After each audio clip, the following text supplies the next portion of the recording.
of Tammuz. We're still in the 3 weeks, so I'll want to finish up some loose ends.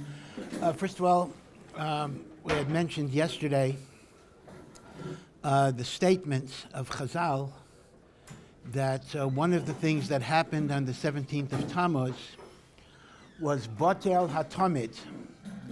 The Korban Tamid was nullified. It ceased. So you'll recall that there are at least three different explanations. Actually, there are five, but we went over three of them.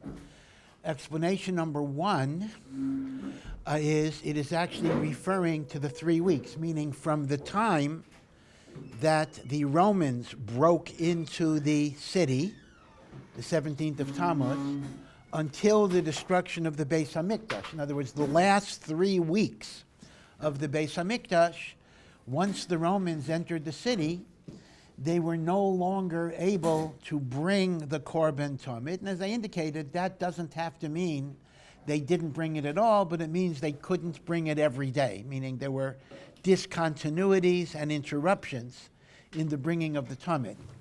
Now that might suggest that in the first Beis HaMikdash, where according to the Bavli, the Babylonians broke into the city on the 9th of Tammuz, perhaps that would also be Batal HaTamid. In other words, according to this first pshat, the beetle of the Tamid correlates with Hufka Ha'ir, that from the time the enemy entered the city, we were no longer able to bring the Tamid on a daily basis. That's pshat number one. Pshat number two is Rashi in the book of Daniel that actually says for the Bayis Sheni, and he doesn't say about Bayis Rishon, the Tamid was batel 3 years and 3 weeks, meaning Shiva BTamuz 3 years before the year of the Chorban.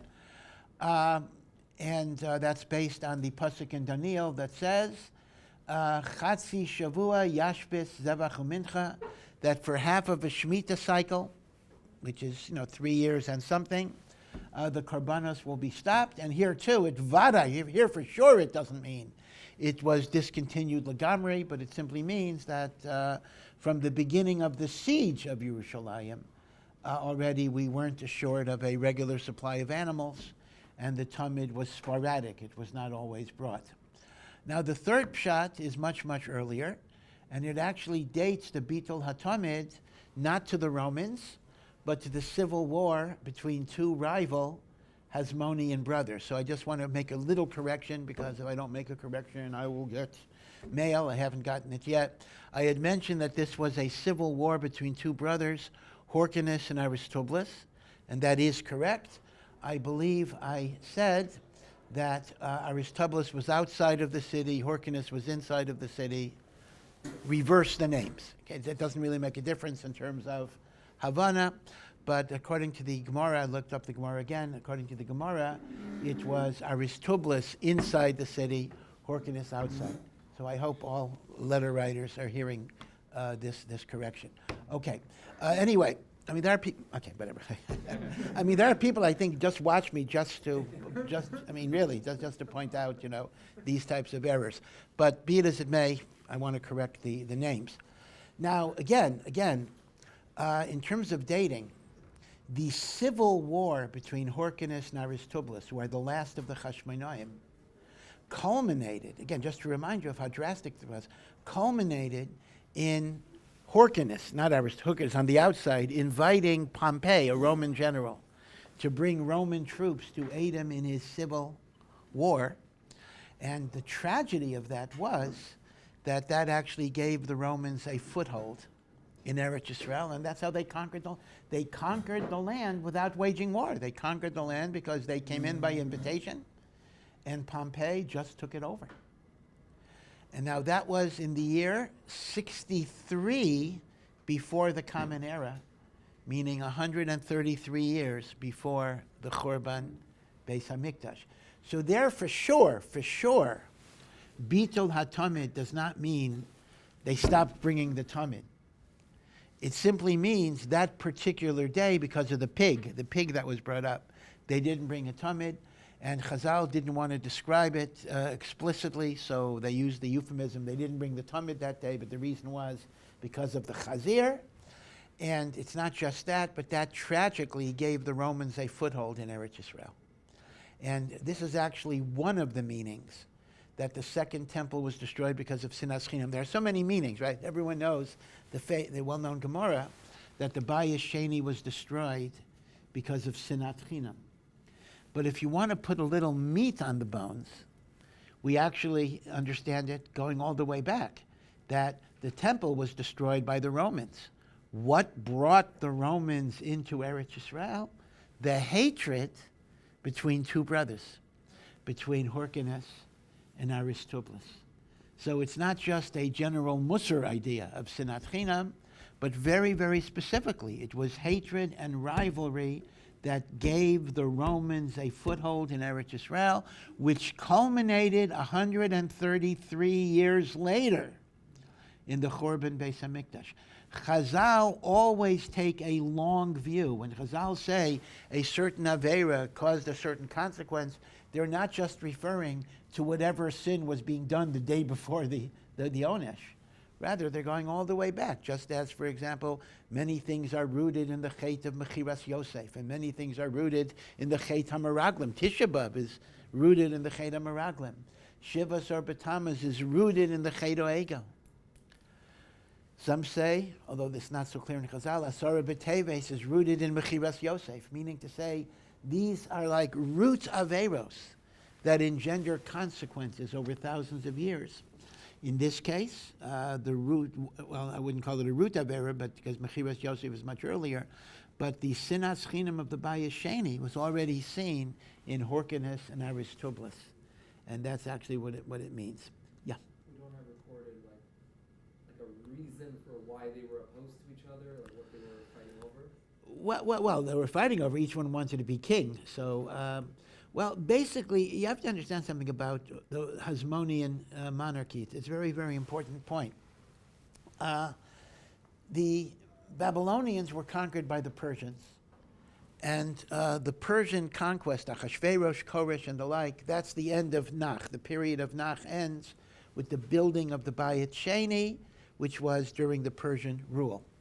Shortly after the end of Nach, we have the Greek conquest of the Persian Empire by Alexander, and that included Eretz Israel, and then we have the story of Hanukkah as we go further and further. And eventually we have the Hasmonean monarchy, and that was replaced by the Romans who destroyed the second Beis HaMikdash. So the Malchus of the Hashmonaim lasted a little over 100 years. So essentially the period of the Bayis Sheni was Persia, Greece, Hashmonaim, Rome. Now, it's interesting that, on one hand, Zionists like to make the point that Malchus Hashmonai was an independent Jewish state, meaning there was Persia, there was Greece, then the Hashmonaim, Jewish independence, right? So that's why Israel is called the third Jewish Commonwealth. Have you ever heard that expression? Right? The first Jewish Commonwealth. I'm not sure why you would call a monarchy a commonwealth, but whatever it is.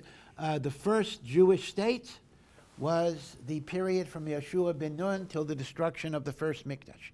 That's the first Jewish state. The second Jewish state, where we were not under foreign domination, is the 105 years of the Hashmonaim. And the third Jewish state is 1948.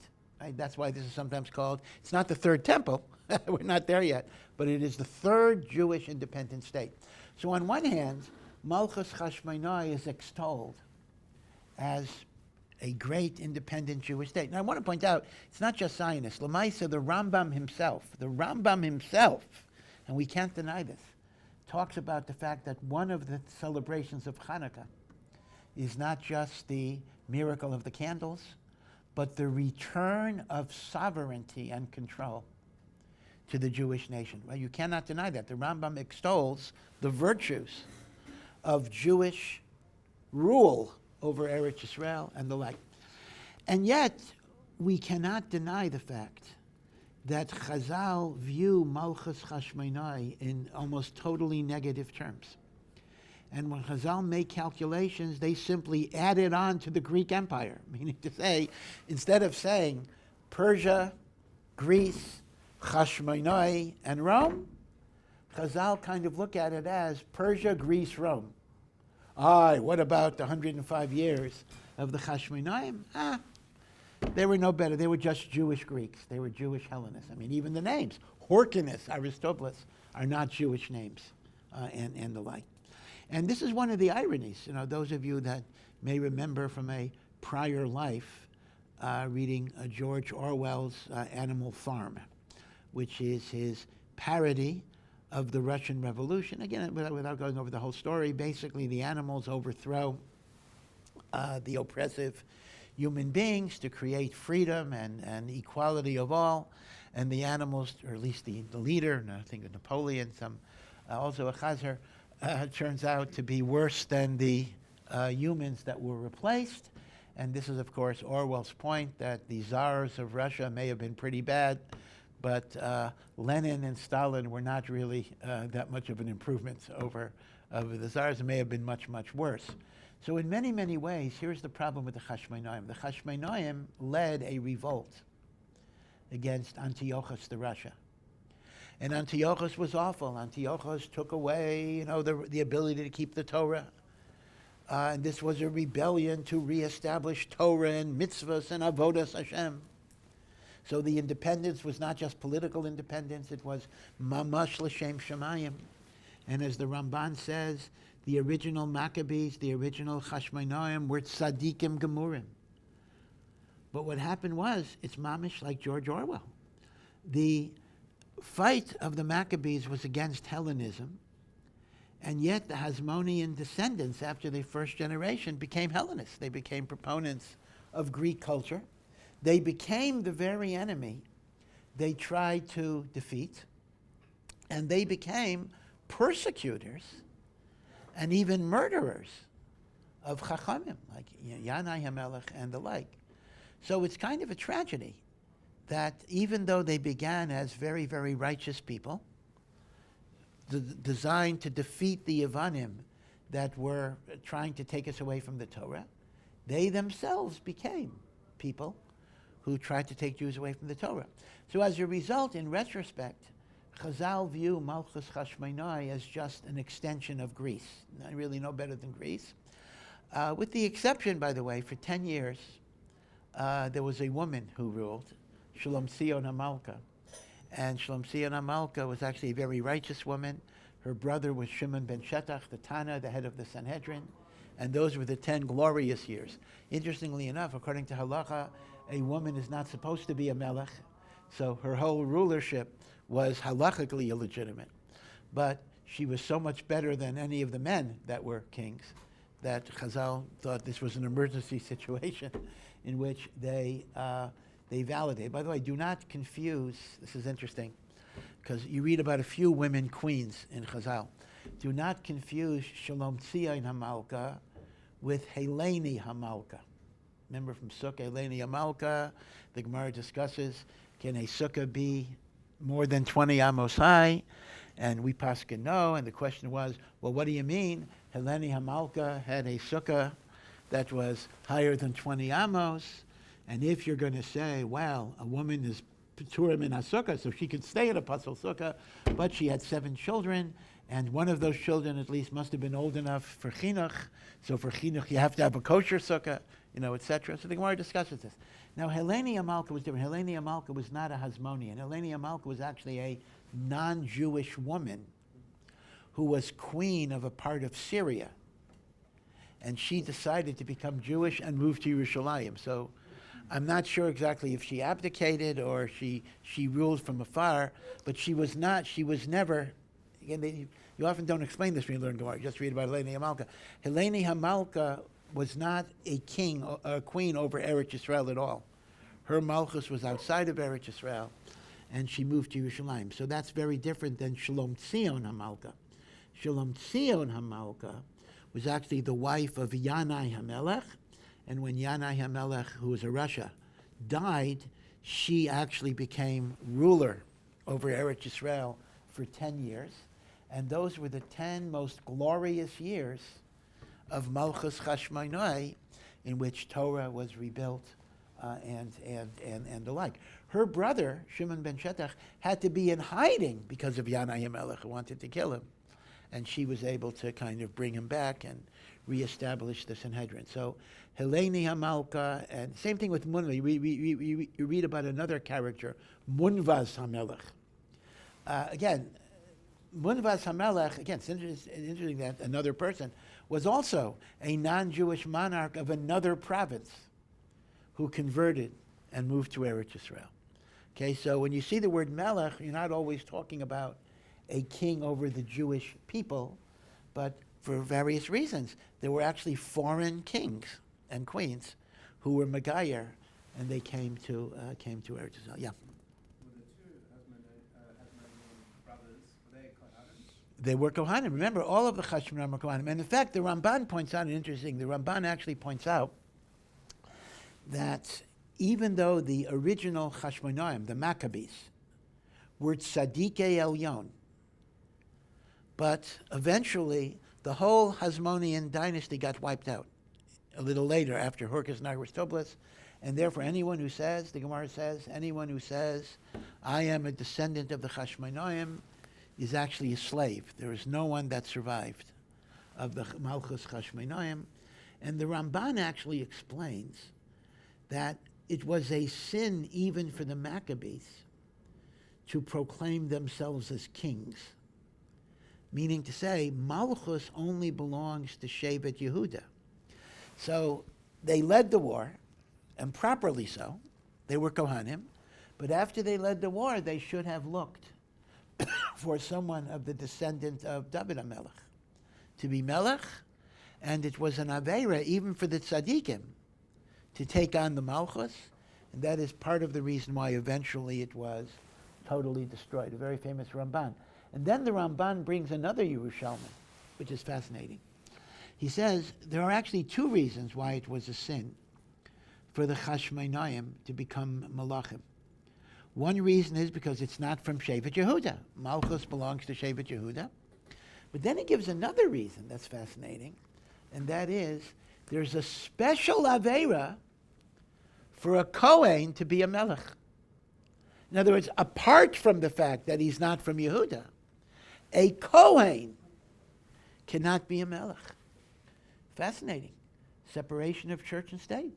And a Kohen is not supposed to be a Melech. What's going on? So, in the United States, we have this big concept in the Constitution, although it's not in the Constitution, actually. The word separation of church and state actually do not appear in the Constitution. They're from a letter of Thomas Jefferson.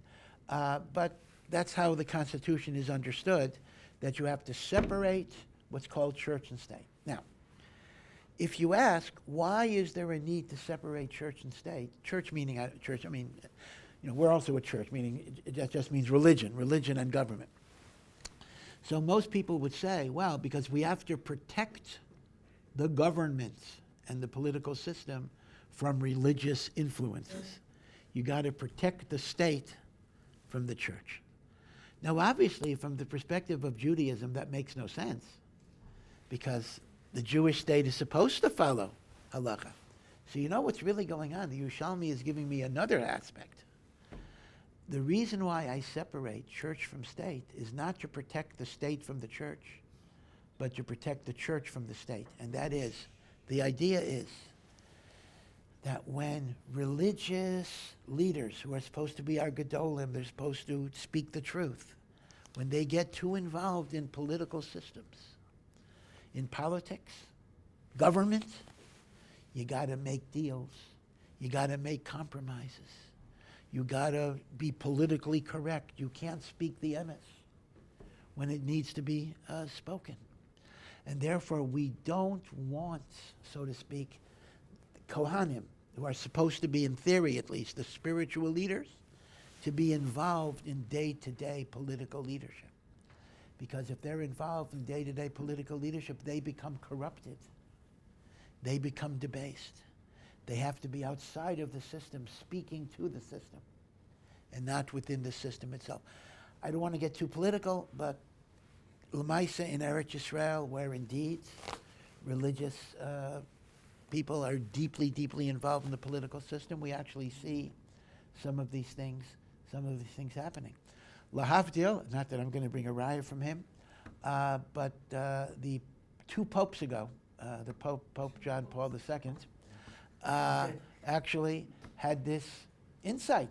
I don't know if he learns Ramban and Chumash. I doubt it. Yerushalmi for sure he didn't learn.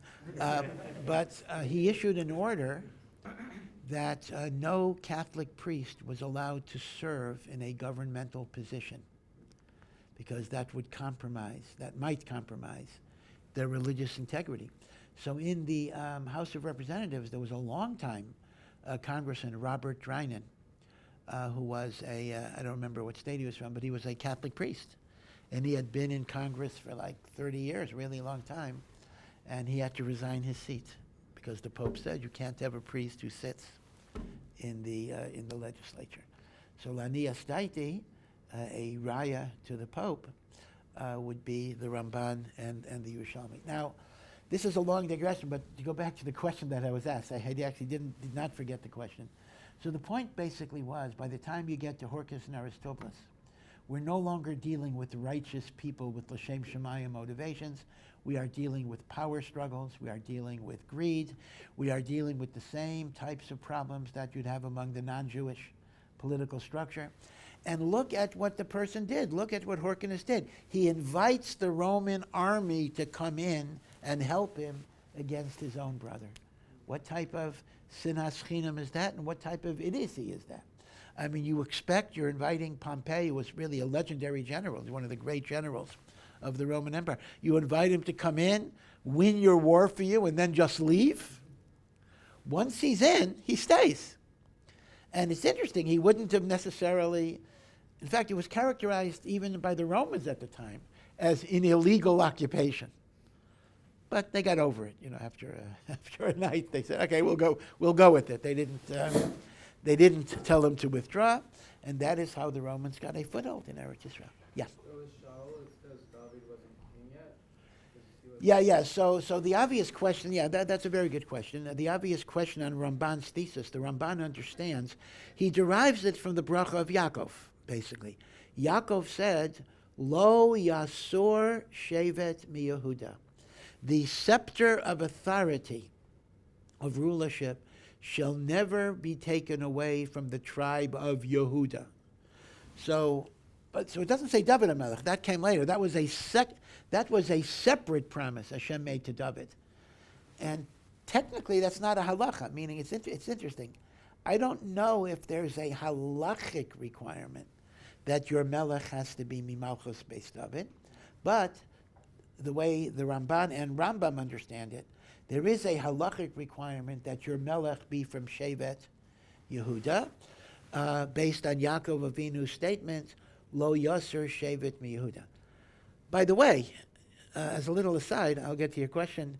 Lo Yasser Shevet Mi Yehuda are not the words of Hashem. They are the words of Yaakov in a blessing. So, what Aveira are we transgressing? See, if Hashem would have said, "Thou shalt not remove the authority of Yehuda, of Malchus from Yehuda," so I would be transgressing a lo sasa. But these are Yaakov's words on his deathbed. How does that translate into a halachic prohibition? Is it just a matter of, you violated what your grandfather said? So the truth is, the Ramban's lashon is very interesting. The Ramban does not say, over below sasa. The Ramban says, it's a bit of an ambiguous term, over bitzavoas hazaken. You transgress the last will and testament of your grandfather. Well, that's a nice phrase, but what Aveira am I actually doing when I don't carry out the last will and testament of my grandfather? It's not clear. It's not clear where the jump is from Yaakov's words to a halachic prohibition. Nevertheless, the Ramban and the Rambam both take this as a halachic prohibition. So the two questions that you're going to have is, well, wait a second. The very first king of Am Yisrael was Shaul HaMelech, and Shaul HaMelech was from Malchus, from Shevet Binyamin, right? So how could God, and you can't say this was against Hashem's will, HaKadosh Baruch Hu told Shmuel to anoint Shaul HaMelech. So the Rambam himself asks the question. The Rambam asks, if Malchus has to be Yehuda, why is there Shaul HaMelech? So he answers, since at the time the Jewish people's request for a king was a sinful request. Remember, Shmuel criticized them for it because they wanted to be like all of the nations. So God gave them a monarchy that definitionally would not last. It was set up to fail. Now, actually, no. Eventually, we'll get there in Nach. I don't know when. There is a question there. I mean, the Rambam is saying Malchus Shaul was destined to fail. Well, the Navi is not mashma that way, because after Shaul failed to kill Amalek, Shmuel tells him, had you carried out the word of Hashem, you would have had Malchus forever, and you're forfeiting it only because you sinned. That's a very different picture than it was designed to self-destruct. Okay.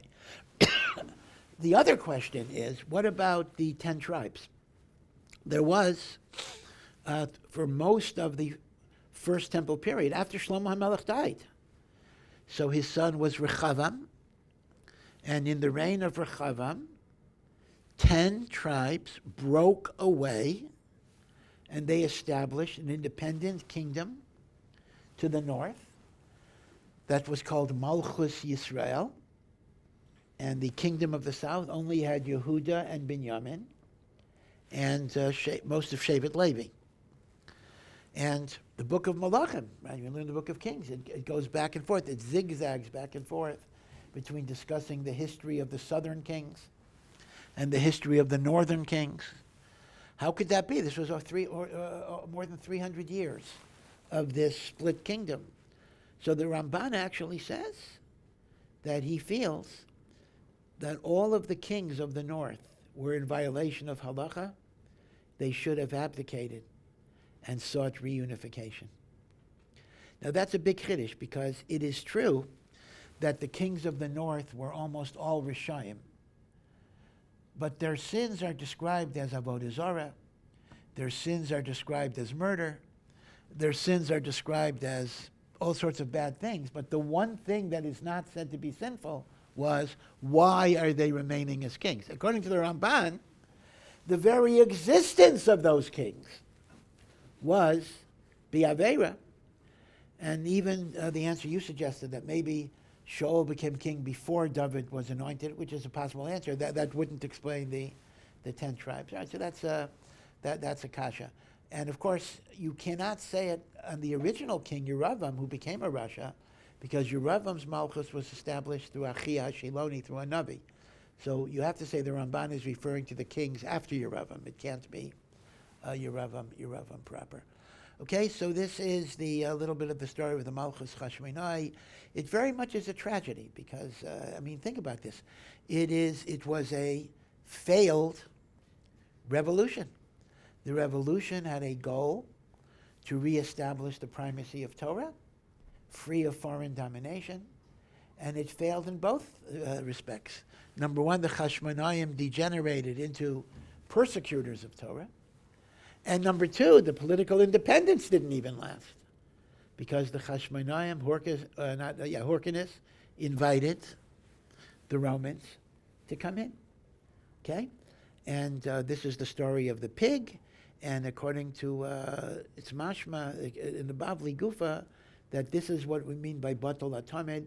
Now, obviously, that doesn't mean for 130 years they didn't bring a Korban Tamid, but it means that one-day story, and Batal HaTamid is a euphemistic, very quick soundbite as to what happened that day, bringing in all the other stuff. Okay, so I mentioned I just wanted to add a little bit on items 4 and 5.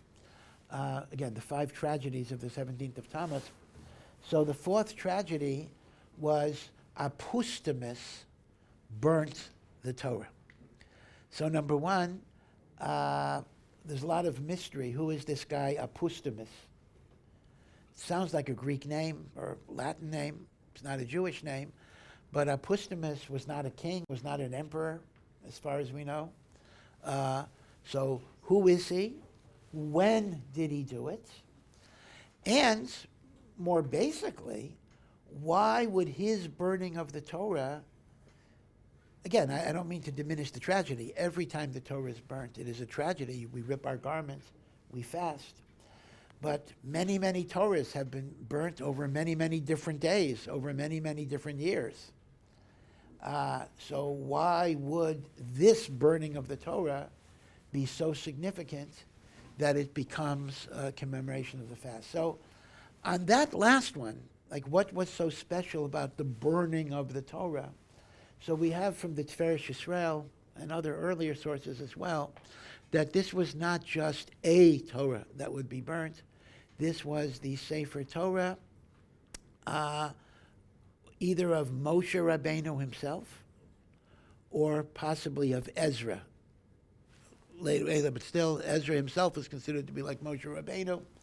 And that was the master Torah.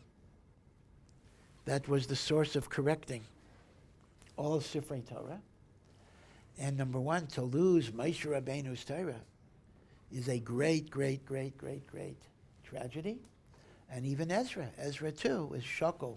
Ezra was like the second Moshe. Chazal actually say, had the Torah not been given to Moshe Rabbeinu, Ezra HaKohen, he was a Kohen also, would have been worthy to receive the Torah.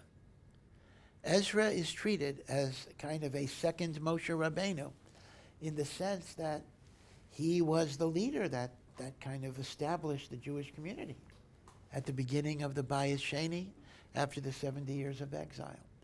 So according to this, the great tragedy was the Sefer Torah of Moshe. And I was thinking, this might explain something that I talked about the other day. That is, do you remember the Gemara in Kedushin? On one hand, we have the Rambam's fundamental principle that every word of the Torah was dictated by Hashem to Moshe, except maybe the last 8 verses. And the Torah we have today is the same Torah. There have been no changes, no additions, no deviations.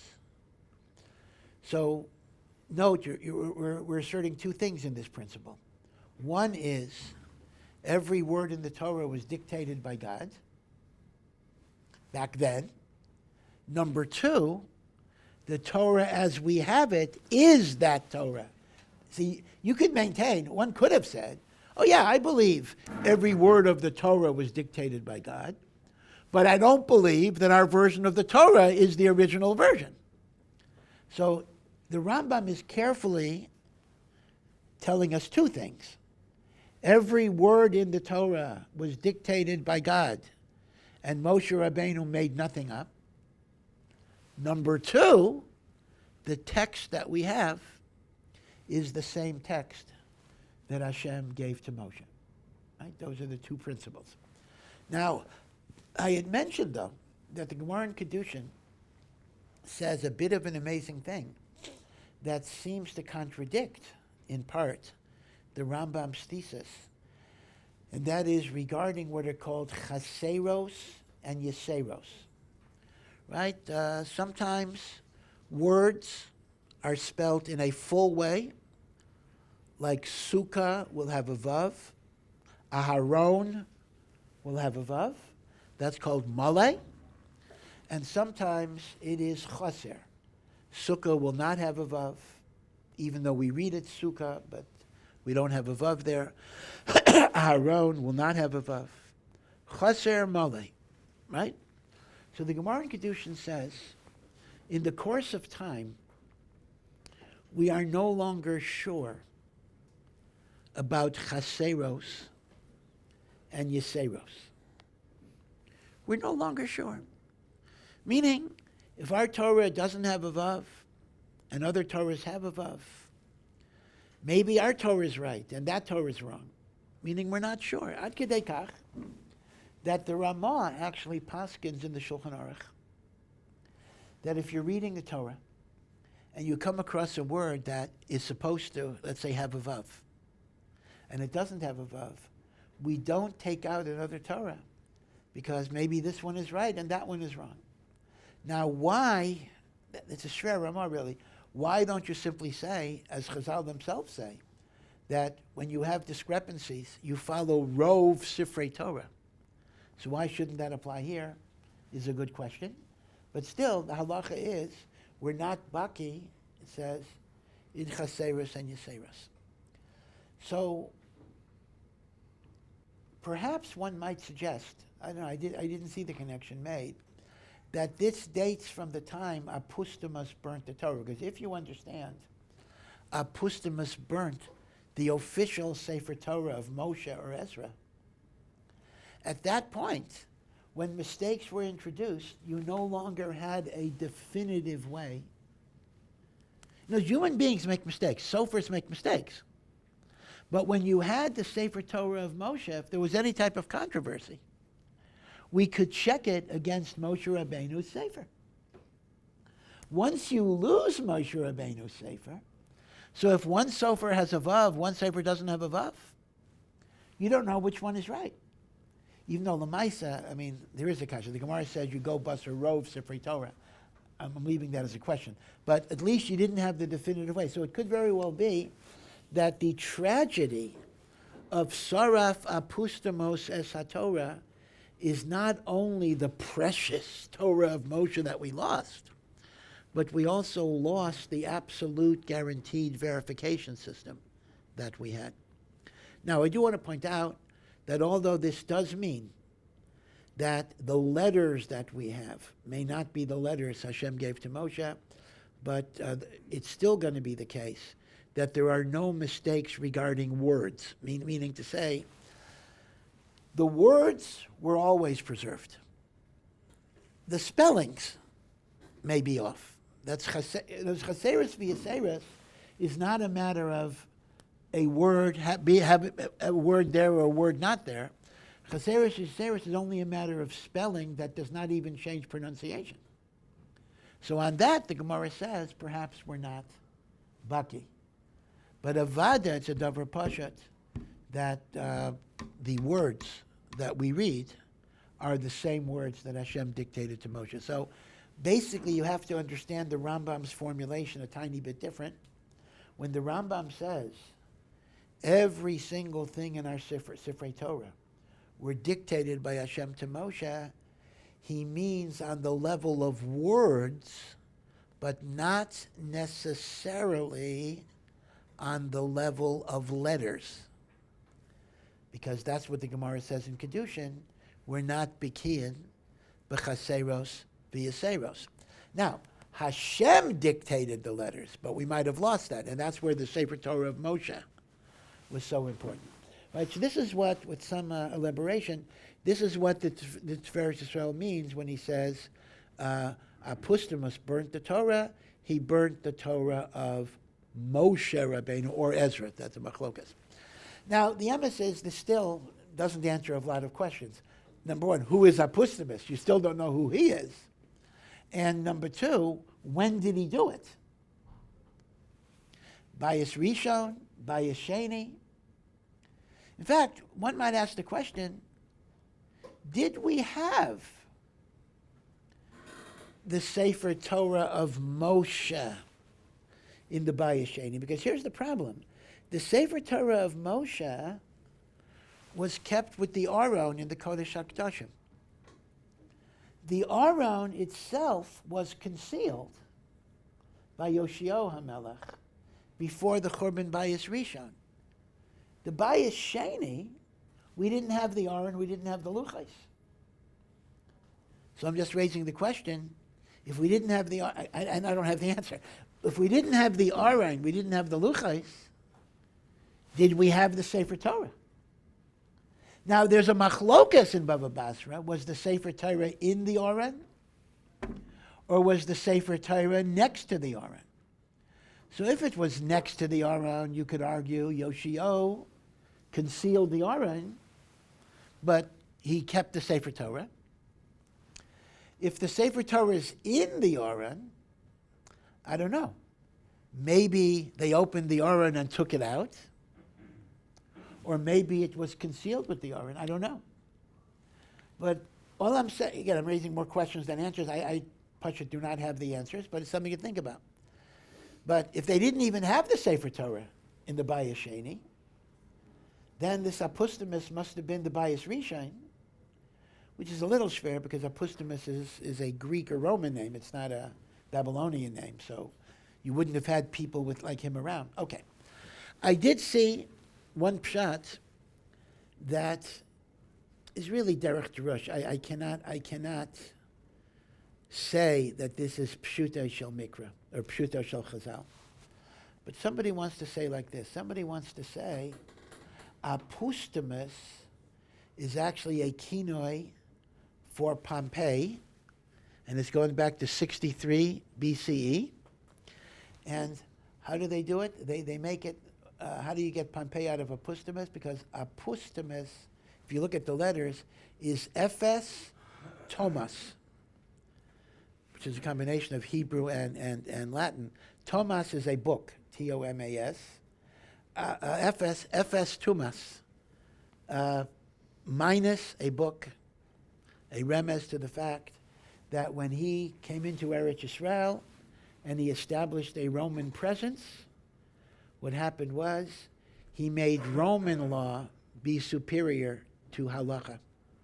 And that is called, b'derech drush, burning a Sefer Torah.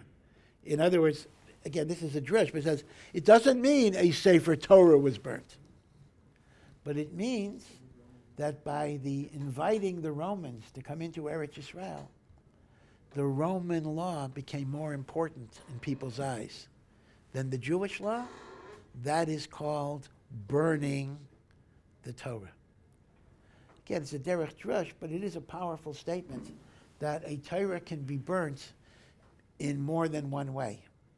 You can physically burn a Torah, God forbid, or when you create a society where the Torah is ignored, the Torah is trampled on, the Torah is superseded by secular or idolatrous values, that can be described as a burning of the Torah. So according to this drush, and I think it is a drush, I wouldn't say it as pshat, the reference here is not to a physical burning of a Torah, but the introduction of Roman domination of Eretz Yisrael effectively burnt the Torah because it imposed the Roman laws over and above halacha, and unfortunately many, many Jews followed that particular mahalach. Okay? The last thing I'll hold over, again, just probably 5 or 10 minutes next year, about the tselem behechal, the idol in the temple, because once again, the problem is we don't really have any evidence of that, so we kind of have to try to identify. Okay, have a good Shabbos. Thank you for listening to this Awesome Ech production. To find out more and to partner in our mission, please visit ohr.edu.